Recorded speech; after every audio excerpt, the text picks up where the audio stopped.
जय माँ मंगला गौरी। मंगला गौरी व्रत कथा।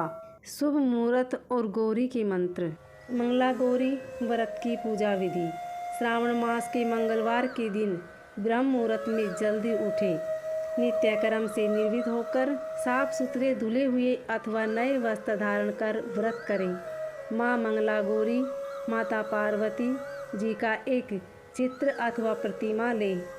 निम्न मंत्र के साथ व्रत का संकल्प लें, अर्थात मैं अपने पति, पुत्र, पौत्रों, उनकी सौभाग्य वृद्धि एवं मंगला गौरी की कृपा प्राप्त के लिए व्रत को करने का संकल्प लेती हूँ। तत्पश्चात मंगला गौरी के चित्र या प्रतिमा को एक चौकी पर सफ़ेद फिर लाल वस्त्र बिछाकर स्थापित किया जाता है।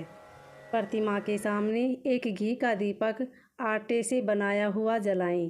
दीपक ऐसा हो जिसमें 16 बत्तियां लगाई जा सके। फिर यह मंत्र बोलते हुए माता मंगला गौरी का षोडशोपचार पूजन करें।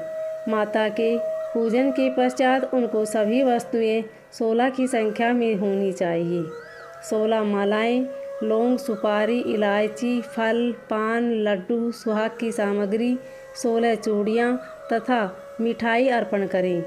इसके अलावा 5 प्रकार के सूखे मेवे, 7 प्रकार के अनाज धान्य जिसमें गेहूँ, उड़द, मूंग, चना, जौ, चावल और मसूर आदि चढ़ाएं।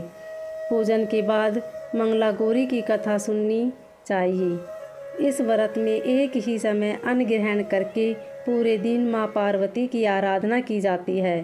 शिव प्रिया पार्वती को प्रसन्न करने वाला यह सरल व्रत करने वालों को अखंड सुहाग पुत्र प्राप्ति का सुख मिलता है।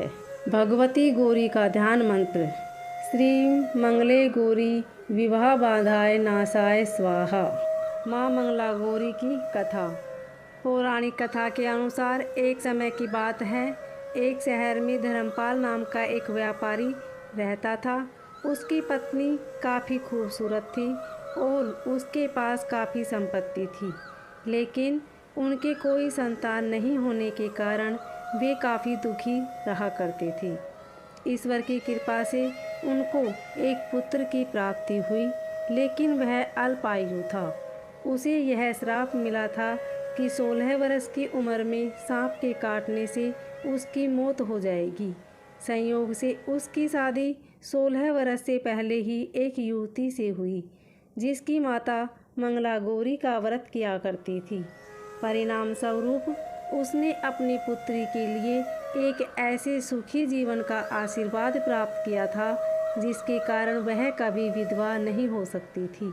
अतः अपनी माता के इसी व्रत के प्रताप से धर्मपाल की बहू को अखंड सौभाग्य की प्राप्ति हुई। इस वजह से धर्मपाल के पुत्र ने 100 साल की लंबी आयु प्राप्त की। तभी से ही माँ मंगला गौरी व्रत की शुरुआत मानी गई। इसी कारण से सभी नवविवाहित महिलाएं इस पूजन को करती है तथा गौरी व्रत का पालन करती है और अपने लिए एक लंबी, सुखी तथा स्थायी वैवाहिक जीवन की कामना करती है। जो महिला उपवास का पालन नहीं कर सकती, वे भी कम से कम पूजा तो करती ही है।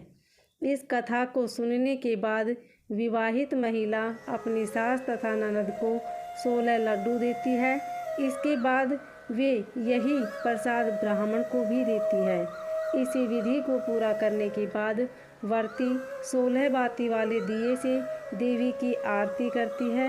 व्रत के दूसरे दिन बुधवार को देवी मंगला गौरी की प्रतिमा को नदी या पोखर में विसर्जित कर दी जाती है। अंत में माँ मंगला गौरी के सामने हाथ जोड़कर अपने समस्त अपराधों के लिए एवं पूजा में हुई भूल चूक के लिए क्षमा मांगी जाती है। इस व्रत और पूजा को परिवार की खुशी के लिए लगातार 5 वर्ष तक करना चाहिए। अतः शास्त्रों के अनुसार यह मंगला गौरी व्रत नियमों के अनुसार करने से प्रत्येक मनुष्य के वैवाहिक सुख में बढ़ोतरी होकर पुत्र पौत्र आदि भी अपना जीवन सुखपूर्वक गुजारते हैं। ऐसी इस व्रत की महिमा है। अगर यह जानकारी आपको अच्छी लगे तो वीडियो को लाइक शेयर सब्सक्राइब जरूर करें। धन्यवाद।